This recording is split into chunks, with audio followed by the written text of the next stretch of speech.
like, do you guys still go out in the snow and the rain? And they were like, absolutely, absolutely. And so I really think, you guys, that this pandemic might be making me be an introvert. Like, I was so ready to stay home because I just thought it's too bad to go out. So I'm glad. It takes girlfriends to get you out the house, you guys, and breathe a different kind of air. So You we had are a good here. time?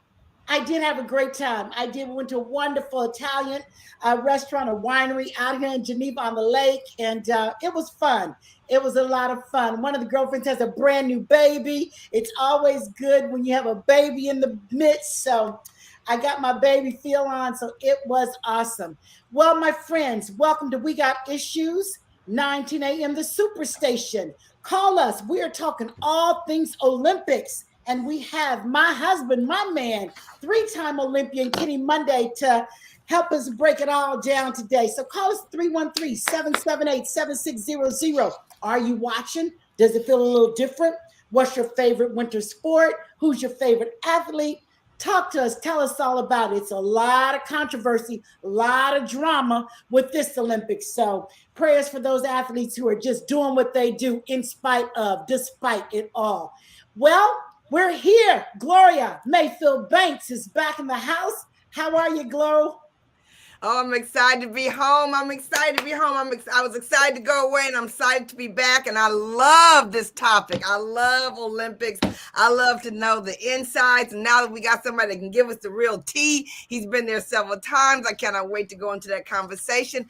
I would love to hear from our listeners what their questions might be, because, there's just not a time. It's like going behind the scenes at the Super Bowl. It's such a big event. And nobody knows what goes on underneath it. Nobody really understands the journey to it or the journey through it. So I'm excited to talk about the Olympics today. It's good here in Baltimore. We had a sunny day out here. It was 57 degrees, which is a lot for us. So I'm ready for the show. I'm ready.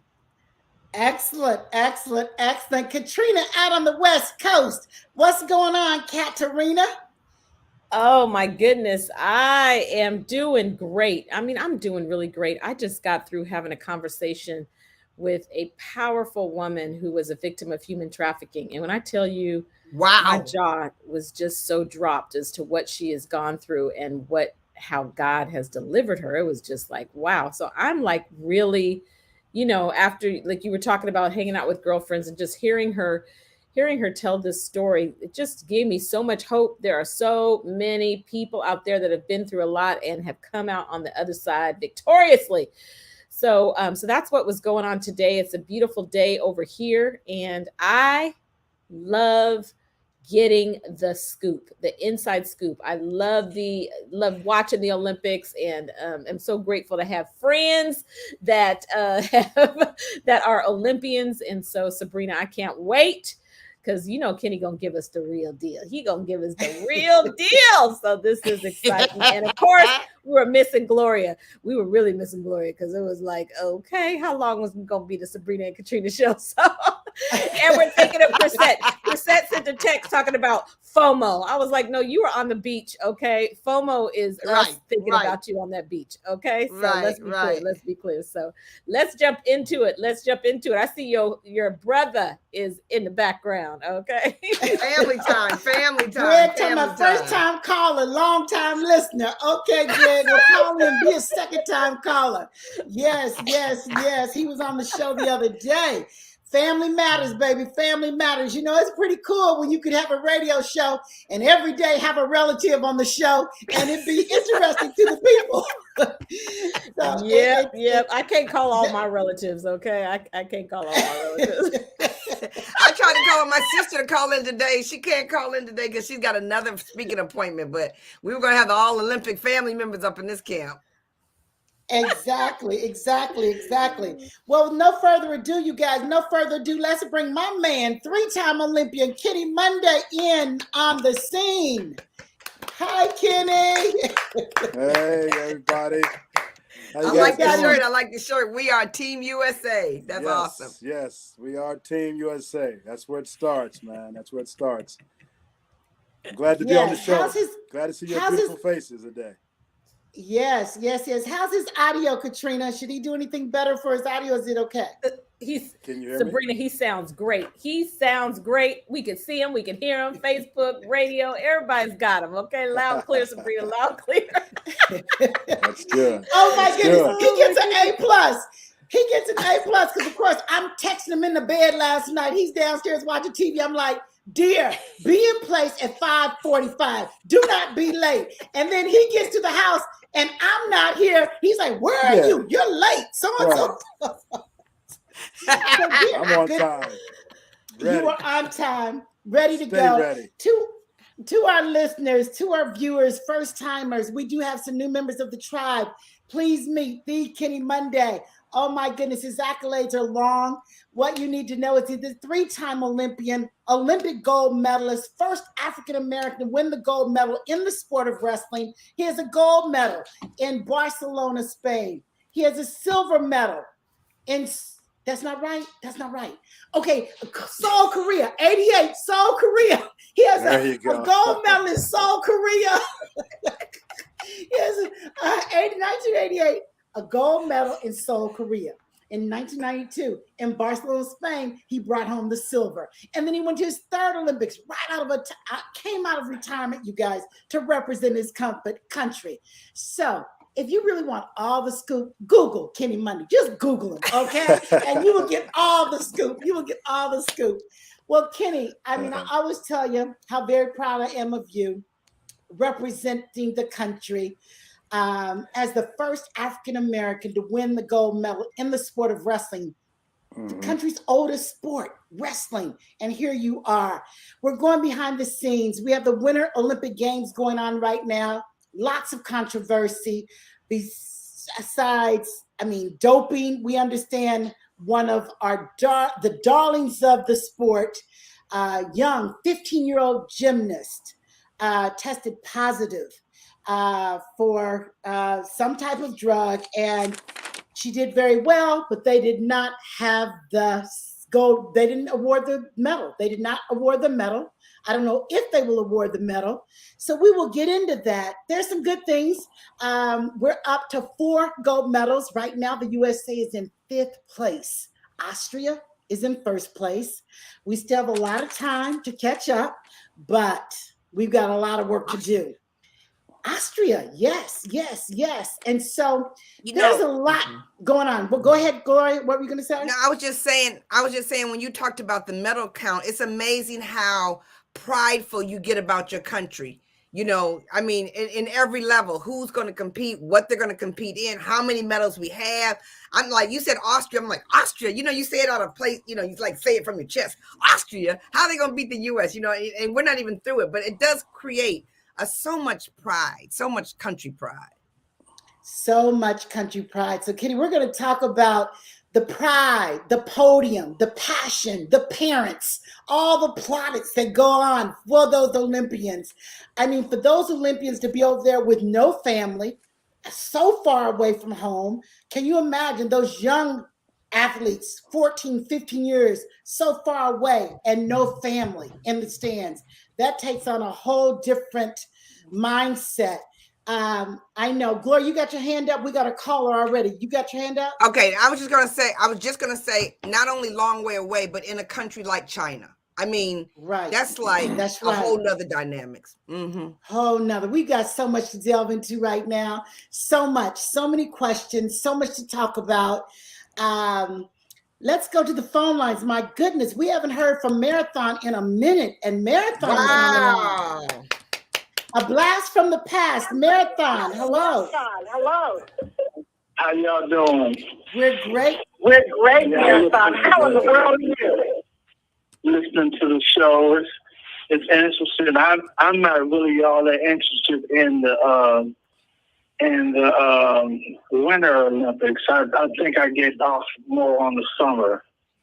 Can you explain what the differences are? Yeah, for sure. Kenny, why don't you take that? Because I think most of us are more familiar with the Summer Olympics and are bigger fans of the Summer Olympics as opposed to the Winter Olympics. I know I'm a bigger Summer Olympics fan, but go ahead, Kenny, take that. Yeah, I think the Winter Olympics is like it's in the winter, it's summer. It's a lot of snow.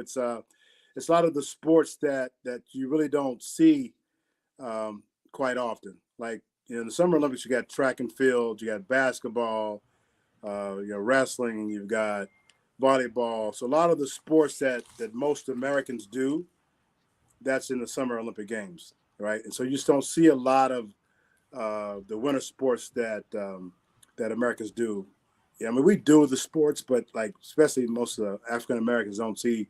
We're not doing hockey and snowboarding and ski jumps and ice skating. You just don't see it either. I'm a big fan of both sports. I mean, I love the Winter Olympic Games. I love the ice skating, the figure skating. I love the big the jumps, the solemn jumps off the snow. So I watch it just because I'm an Olympian, But I think I've always been fascinated by the ice skating.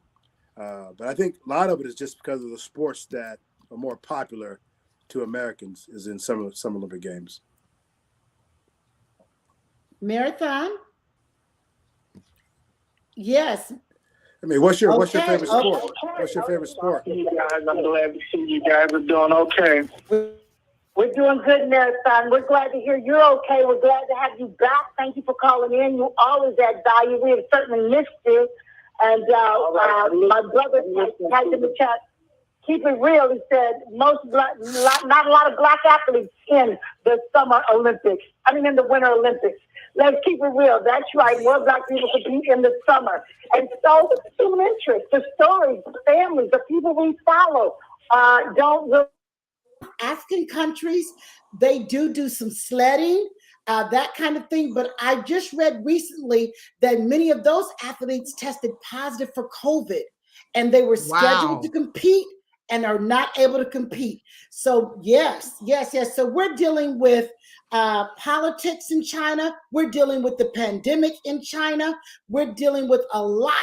And so just a lot is going on out there. I think we're about to go to a break. The break came pretty fast. When we come back, we want to hear from you. So call us. It's your opportunity to talk to an Olympian, somebody who is good at the top of the podium, who has heard his national anthem being played for him. What is it like? What does it feel like? What are the pressures? What are the stressors? Oh my goodness, we want to know. We'll be right back. Thank you for calling in.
We are back, and we're so excited to have my man, my main man, my husband, three-time Olympian, Olympic gold medalist Kenny Monday, and we're talking all things Winter Olympics. Yes. Thank you, Jalen. Thank you, thank you, thank you. Yes, yes, yes. Well, you guys, I don't know about you, but for me, the 2022 Winter Olympics in Beijing somehow feel and look a little different. From the few spectators, the lack of spectators due to China's COVID-19 restrictions, to the network's decision to have almost all of its commentators work out of its studios in Connecticut. They are not there. They are covering the Olympics from a studio in Wow. Connecticut. So not being right there on the ground just feels different.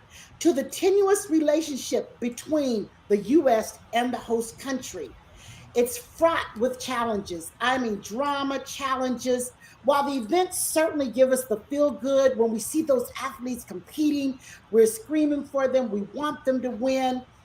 The thrill of competition. However, the political tensions over China's human rights policies will always be looming. I mean, that is just really wearing on us very heavily. The circumstances put an inevitable damper on the whole doggone thing. And so I know we have a caller. Then, Kenny, we're going to go to you. Just think what those Olympians are going through to compete under such circumstances. Tia, thank you for calling. We got issues. 19 a.m. the Superstation. Are you there? Are you there? Yes, I am. Hi, ladies and Mr. King Monday. First off, I just want to start off the show by saying that I am so glad to hear Marathon. I was going to call your show tonight and put out a clarion call for Marathon because I had not heard from him in so long. And you know he loves y'all. He is your everyday caller. And so I am so glad to hear from you again, Marathon. So I just had to say that. Yes, but and Sabrina, you've been working, honey. You've had your family on here, and you've been bringing some good topics. So this is really good. I love it. So the Olympics. The Olympics. Usually, and I think you said one of your commenters made that with us being African American, we are self-hearing. This winter stuff ain't for us. That's our nature. We are self-hearing. We're made for the sun. But I would say that my favorite Olympic part of the Olympic Games is always the ice skating, whether it's men's, women's, whether it's a couple. I love the ice skating events. And I like the curling. I love that curling. I love to see them sweeping that granite. I love the curling. When they do that thing and they sweep that granite and they try to tiptoe around. I just looked at it the day before yesterday, and this guy, I don't know if he's in China or not, he was ballet dancing around those granite things to keep them touching it so they can hurry up and get theirs past it. It is hilarious. I love the curling. I love it. I love to watch it. It is so interesting. Those are my two favorites. And Tia, I'm the one saying, what in the world are they doing? Why is that an Olympic sport? What? Okay, so Tia, a man of curling. Okay. I cannot understand why that is an Olympic sport, except for the fact that they are putting a lot of elbow grease into shaving that ice so that granite can go a little faster down and cross the line. Well, I do not know why. Let's ask Mr. Monday. Mr. Monday, why is curling an Olympic sport? Let's ask Kenny Monday. Thanks for calling, Tia. Thank you for adding value to today's show. Kenny Monday. Yes. Big sport. You know, it's amazing. It's amazing just the different sports, right? And every sport's got its own culture. Like, I mean, I've watched the sport, and I think it's it's a sport that people have come up with, and they enjoy it. But every sport's got its own culture. So if you talk to people that are into curling, I mean, they start when they're kids. I mean, they start like when they're young, and it's like a whole thing, and the family's behind it. So every sport's got its own culture, right? And so I just think that it's just a sport that they created, and people started doing it and got behind it. For the culture. 3 people for the culture. Tia, the mama, and the daddy, and the curler. You'd be surprised. You'd be surprised, man. It's a big thing, right? Well, talk to us. Well, and you guys, can you believe that maybe what Olympics was that they wanted to kick out wrestling for the Olympics? What year was that, dear, that they wanted to take Olympics out of the Olympics? What year was that? That was 2008. It's 2008. Yeah. 2008. Yeah. Yes. Mm-hmm. So do you know, talking about the culture fighting for their sport, again, I was one of those saying, take out some badminton, take out some of those other sports. I mean, we have got to keep wrestling, okay? And we fought for it. There were people on the front line who said, no, we have got to keep wrestling in the Olympics. And I'm so glad that they did. So can you talk about your journey in the Olympics? We really want to talk about. A question about that? Okay, go ahead, Before Katrina. you go on about that, isn't wrestling one of the oldest sports? Like, isn't it one of the oldest? Yep. Wrestling is one of the oldest sports. I mean, it started in ancient Greece, back in 1896 is the first modern Olympics. And wrestling and track and field was one of the first sports that was in the Olympic Games.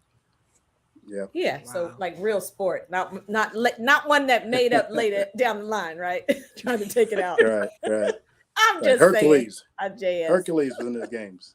But yeah, no, it's I've had an amazing journey to be in 3 Olympic Games. I remember my first Olympic Games that I really kind of understood what it was all about was in 1972, and I was 10 years old, and I was been wrestling for about 10 years, and so 1972 team was like one of the best teams that we've ever had. We had 4 gold medalists. Dan Gable was a gold medalist. Wayne Wells was switched from Oklahoma. I followed his career in college. He was an Olympic gold medalist. Ben Peterson was an Olympic gold medalist. And his twin brother was an Olympic gold medalist. And so I really followed it and really that's where I caught my vision of the Olympic Games. Because I knew then that was the ultimate of the sport of wrestling, the Olympic gold medal. And so that's when I really started to kind of dream about being an Olympic champion and wanting to be the Olympian out of that 1972 Games. But we look back, I look back to when Jesse Owens was in the Olympic Games in 1936, right, in Berlin, and that whole Adolf Hitler deal. We all know about that, right. And kind of how he had to overcome, the Nazis and all that. But I mean, every Olympic Games has had some kind of controversy, right?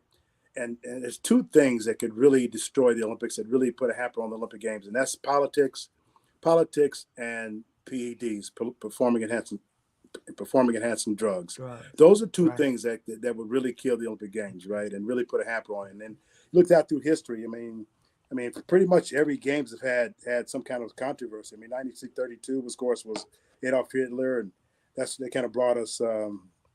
They had basketball was the first time in the Berlin. I think they had, and then 1940 they canceled the Olympic Games in 1940 because of the World War II. So that was then, and then of course 1960, that's when we had Cassius Clay. He's Olympic gold medalist in Rome in 1960, and then 1968, of course, we had Tommy Smith and John Carlos, and that's when they did the Black Power sign, and they got suspended from the Olympic Games, and they were they were protesting just injustice and that kind of thing, and then that's 1968 also had George Foreman. He was a gold medalist. You guys know George Foreman. Yeah, he was a gold medalist in 1968. That's also gave us Bob Beamon that set the long jump record in 1968. Right. Then 1972, the one that I was talking about, that's when they had the Israeli team were taken hostage by the Palestinians. Yeah, that was in 1972. Wow. And yep, and they I forgot about that, Kenny. That was huge. That was 9 Israelis got killed. I mean, it was like 5 terrorists died, and I mean they suspended the Olympic Games for 34 hours in 1972 because of that terrorist attack. But that was like that was when I really understood what the Olympics was all about. But then, of course, 1972, that brought us, remember Olga Corbett, the gymnast? Olga Corbett. Right. Yep. Right. Olga Corbett. Yep. She was big. Yep. Yeah, she was really big in that. And then, but then you go through that. And then, of course, in 1976, that brought us Nadia Comaneci. Remember she was a Romanian gymnast who got a gold medal. Bruce Kenny, Jenner. hold that thought. 1976. We'll be back. Kenny has given us the history of the drama of all the Olympics that we might have forgotten about. So this is nothing new. Drama at the Olympics. We'll be back. Call us at 313-778-7600. Got to pay some bills.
We're back.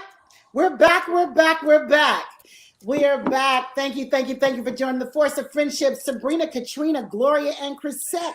We're here every day, Monday through Friday, 6 to 7 p.m. And today we're talking all things Olympics in celebration of the Winter Olympics and Black History Month. Kenny Mundy is the first African-American man to win a gold medal in the sport of wrestling in our country's history. And so, Kenny Mundy, we're so glad to have you. I am probably most excited to have you out of all of the girlfriends because you're mine, okay? You are mine, okay? And so thank you for being here. You were taking us through the history. We were talking about all of the discourse that's going on. We just had big scandal, 15-year-old popped for the drug that is not legal, and the medals have not been awarded. So go ahead and finish that history, and then let's talk about Russia. They're participating without their flag. They're participating without even their name right now. Yeah. So they have a history, long standing, of cheating, just flat out cheating. So you'll talk to us a little bit about that, but please go ahead and finish your history. Yep. And this is the second Olympic Games that they have not been able to represent their flag and their country. I mean, they were out of the 2016 Olympic Games too. They couldn't represent Russia and their flag, and so this is the second time, and this is a problem. It goes already back to the early days back in Rocky was about. But going back to like in 1980. They boycotted. That's when the Soviet Games, the Russians boycotted the Olympic Games. And so 1980, 1980 was boycotted by the United States. And so our athletes wasn't able to compete in the Moscow Games. It was like over 70 countries boycotted because that's when Soviet Union and they invaded Afghanistan. So tell me this, Kenny, if 70 countries don't participate in the Olympic Games and you decide to go, is that win as highly touted? And do you still feel like a winner when very few countries are competing? How does that feel to the folks? Yeah, it's a good question. It's not the same because I remember in 1980, because that was in 1980. And then I got friends like Lee Kemp, those guys that would have probably been, he's a black world champion, but Lee Kemp was at the top of his game in my weight class. And Lee he'd have probably won that Olympic Games in 1980 because he won a world championships in 1981, and they boycotted. So he wasn't able to be the first black Olympic champion. Right. And so he still lives with that. Wow. Yep. And then 1984, that's when the Olympic Games was in LA, and we had an incredible team. We had 9 Olympic gold medals, but the Soviets retaliated. I mean, because we didn't participate in 1980, they didn't come in 1984. Yeah, and it just doesn't seem that it's not the same, right? Because we know that the Russians they're the top country in wrestling and probably most sports. And if the Russians aren't there, it's not. You don't feel like you really won the world. Right, because they are especially in wrestling. I mean, they are the toughest thing in wrestling. So, but then 1984, and then 1988 was really the first time since 1976 that it was a full-on Olympics without any boycotts. And so when I competed in 1988, went through 2 Olympic Games that wasn't a true Olympic Games, and so it really felt good to have everybody there because I can promise you. If I wouldn't have had the Russian in the finals, it wouldn't have felt the same. That's for sure. So when we think about, Russia, it's not new to you. It's no secret. I don't know what else to say other than they cheat. I just don't know how to say that nicely. What else did you say, Gloria Katrina? Is there a nicer way to say it, Kenny? When they use these, at least they're consistent. Enhancing drugs. Cheat at everything. That's the thing. And that's why they were able to compete. Because, of course, not every Russian athlete cheats. Of course, there are some athletes that do it by the book and that they're not cheating. But it was a state-sponsored program that the Russians instituted, right? So that's why they were kicked out. And then if you had ever tested positive in your whole career, then you're not able to compete in the Olympic Games. Right. Only the athletes that have never tested positive were able to compete in the Olympic Games. And so, so it really just breaks our heart to see people that, that will cheat. And because that's really the essence of the sport. And that's the essence of the Olympic Games is to compete in fairness because everybody works so hard. Everybody makes all the sacrifices to be an Olympian. And to go there and compete against someone that's cheating. I remember in 1988, you guys probably remember this too. In track and field, it was really between Ben Johnson and Carl Lewis in the 100-meter dash, right? And I was at that race. Me and John Smith, the other Olympic gold medalist from Oklahoma, we got tickets, and we were right there at the race, right front row, and we saw the race, right. As a matter of fact, we had a bet on. I was betting for Carl Lewis, and he is betting for Ben Johnson. Ben Johnson was a Canadian track star. He had beat Ben in the previous World Championships in the 100-meter dash, and so it was a big race. It was a huge race, and Ben had this incredible start where he jumped out of the blocks, and he beat Carl in the Olympic Games in '88. Man, we were devastated. And then 2 days later, he got popped for steroids. And so they stripped him of his gold medal and gave the gold medal to Carl Lewis. What? Yep. That was in 1988. That was FloJo and right. FloJo was in that Olympics Games. I get to saw her live. I see her run live, Wow. Watch her win. Yeah, but I remember, check this story out. I'm coming back from the lunchroom one day with a couple of the wrestlers, and we saw Ben Johnson. And is that in the Olympic Village? The lunchroom is in the Olympic Village, right? In the Olympic Village, where all the athletes are housed in the Olympic Village. So I saw Ben Johnson, so I went over and introduced myself and met him, because he's a big star. And this is a day before the game started. And so we talked, he kind of introduced himself, but we noticed right away, man, his eyes were like bloodshot. Not bloodshot, they were like yellow. They were like tinted. The whites of his eyes were like really, really dark and like had a yellow tint to them. And I remember talking to my boys after we met him, like, man, did you see his eyes? Something ain't wrong with this guy. Something's not wrong. But we just didn't put that together. We didn't think the guy was like on steroids, but that was really, indication that he had something in the system. And wow, he shouldn't have got stripped from his gold medal. Okay, Kenny, this. Okay, go ahead. But we got to talk about this 15-year-old Olympic skater, Camila. She's the darling of the sport. At 15, it's that young. Those are the coaches. Those are the parents. That's not this young girl, right? Should she be held responsible, or should the coaching staff be responsible? Who's responsible for a 15-year-old girl to be doping? Well, yeah, definitely the coaches are responsible, but the athletes are responsible as well. You have to know what you put in your body. I'm not going to put anything in my body that's foreign, that I don't know is banned or not banned. We have a list. They give you a list of all the banned substances once you make the Olympic team. Actually before you make the Olympic team, and we're tested. During that time, and. But Kenny, so you have what about the pressure? You have a list of banned substances. You know that you can't put that in your body. What about the pressure? I think about my granddaughter's 15 years old, and I think about the pressure. The coach is probably the person that's right next to her parents. I trust my coach. I trust my mother. If my coach says I can take it, I can take it. It might be on the list, but the pressure, I can only imagine, how her, her senses or whatever is cued off when you see something of that caliber. At that age. Yeah, that's true. It's definitely pressure at that level. Even just to make the team, there's pressure because that changes your life. You go in, you make the Olympic team, and you become a gold medalist. That'll change your life forever. And with everybody involved. The athlete, the athlete's family, right. The athlete's coaches. Everyone's impacted from that Olympic gold medal.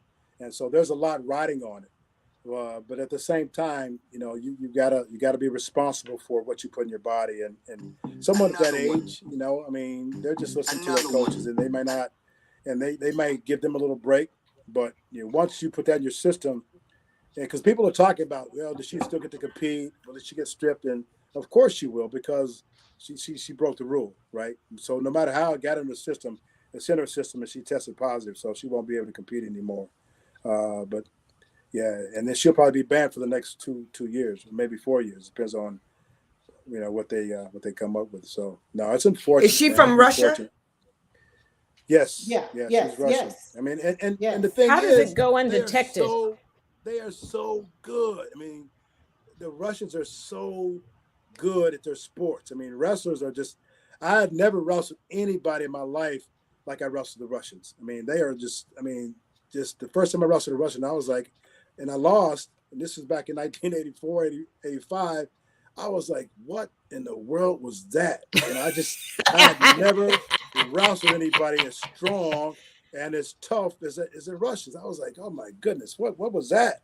It was like a different thing. But you go back, you remember the Rocky movie, right? Everybody remembers the Rocky movie. Right. Came out 1976, right? And so when you see that Russian training, Drago, you see him training, right? He's doing all this training and all this stuff, but they're shooting this dude up with steroids, right? I mean, it's like a scientific experiment. And so that puts you in your mind. So these guys would do anything to win, right? Because the profit and the thing they get from winning the gold, if the Russians win a gold medal, they get a check for the rest of their life, every month for the rest of their life. Wow. So We gotta go, Kenny. We gotta go for a commercial break. Katrina, we're coming back to you. Then we have a caller for our last segment. This is so good, so good, so good. We got issues, even way over there in Beijing. We got issues. We'll be right back.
Yes. And we're jumping right in. My goodness.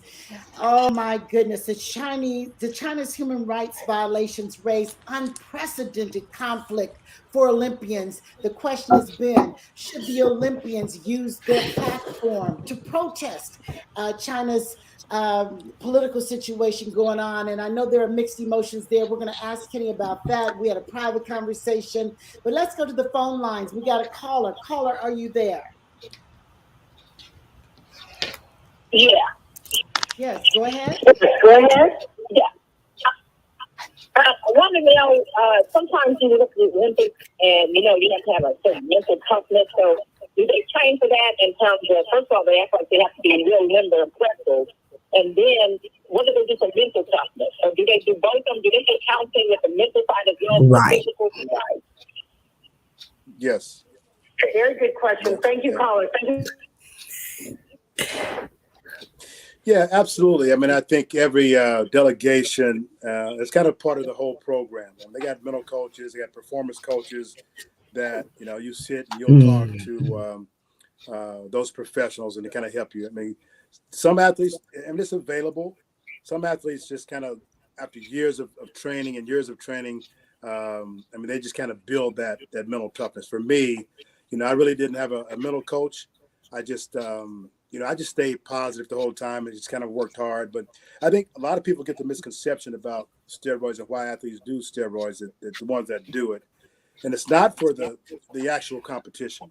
It's for the training, to be able to train day in and day out without, you know, breaking down.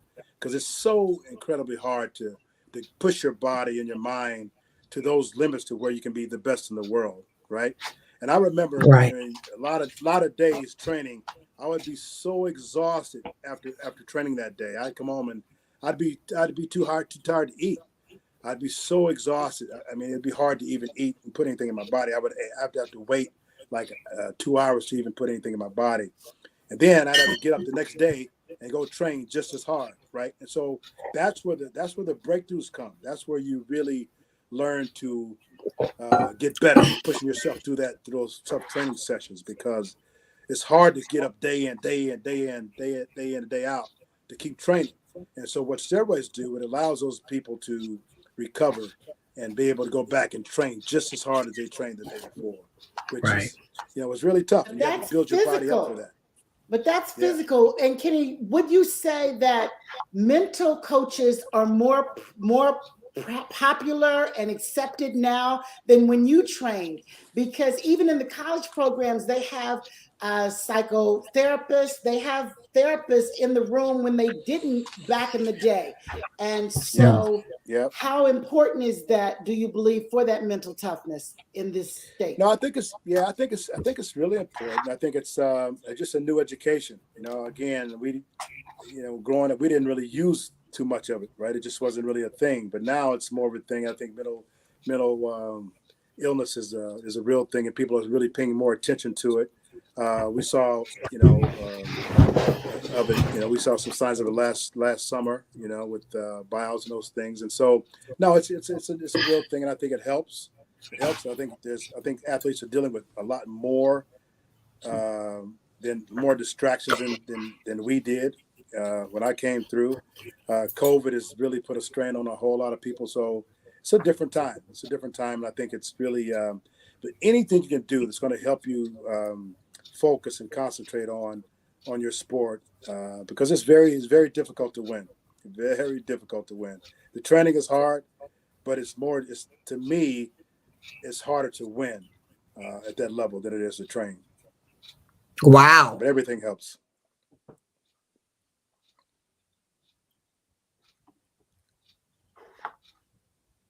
Folks, is the political side, and then the enhancing drug issue, and then we put COVID on top of this. So can you talk about, it was, COVID on hold, Olympics on hold because of COVID. Now it's Olympics walking with COVID. And so how much of the winning or your performance do you think goes into not having their families there to support them? Just the whole environment that is different because of COVID specifically.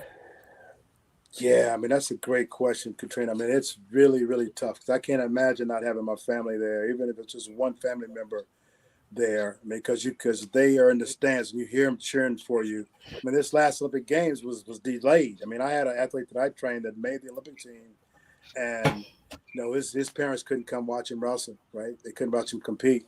But then we were delayed a whole year. I had him to a level where he was really ready to compete at a higher level, and then we had to start all over again because we got delayed a year. So it threw us back. And so it was so difficult to get him back mentally back to the level Right. I had him. And Sabrina knows. I mean, she knows the guy I trained, Jordan Oliver. So it was so hard to get him back mentally first before it was a physical. So I had to get him back, get his head right before I got his body back together, right? Because he was just like so done and so disappointed. And to have to go back and do that all over again with the pressure of making the Olympic team, it was very, very difficult to get him back on that level. It really was tough. I can't imagine. So he had to having go work. through it. He had to make the team again, or like everybody had to make it again a year later, or no? No, we were like a month out from the Olympic trials, and they shut us down. Okay. Yeah. Wow. A month out. Yeah. So you're about 4 right weeks there. out from the trials. Body's peaking. You're ready. my This is goodness. what you've been Yeah, training just for 4 years all your life for. And then there's no Olympic trials. You have to wait a year. That's crazy. That was just So unbelievable. you have no payoff, right? So you do all that training. Every time we train, we work, as you guys know, you work hard, you want that payoff. I mean, you want that, Right. You want that opportunity to get that payoff. And you didn't have anything to show for it. All that work and all that sacrifice, which is, of course, there's tons of sacrifice and mental preparation and all things, diet and all those wrestlers, we have to really diet and really be strict in our diet. And so to have to start all over again was just, it was really amazing to get him back to the level that I had him. And he did. And he made the team, but still it was a lot of work that had to go into it. And mental preparation for sure. Talking about disappointment, do you guys know that some athletes, they got all the way over to Beijing, they tested positive when they got there? Are they positive during their stay? They're getting ready for now they're out of the Olympics. Talking about disappointment, to get over there or to almost get ready to go over there, you test positive, you're out. We've got some athletes right now quarantining because when you're getting ready for your event, Kenny talks about this all the time, that wrestling was always at the end of the Summer Olympics, but they go over there at the beginning, so they squirrel them away. They really can't hang out with the athletes because they're waiting, they're competing, they're working out every day, getting ready for their event. Yeah. And so we've got athletes over there ready for their event. They test positive, they're out. Jesus. Out. There's that Can music, they quarantine? you guys. What'd you say, Gloria? Can they quarantine and then come back to the thing? Depends on how much time, right? It depends on when their event is. If they're still positive during their event, they're out. And so you lose time when you're quarantining. They say they're bringing big machines into the hotel room to try to keep their cardio up, to try to get them ready. Oh my goodness, you guys. Let's pray for these athletes. It's tough. Let's pray for these people who put their heart and soul into everything. And now it might not happen. Kenny, there's the music playing. You have to come back. Do you have a last word? I will. Just to say before I leave, the next two Olympic Games are really exciting. The next 2024 is in Paris, France, and then 2028 is in LA again. So we get the Olympics back in 2028. So I'm really excited about that. Let's go. Oh my goodness. Thank you. Olympian gold medalist, Kenny Monday, my man, my husband, Katrina, Gloria. We'll see you tomorrow. Same time, same place. Go. We are Team USA. We'll be back tomorrow. Thank you, Kenny, for joining us. That time goes fast, doesn't it? Oh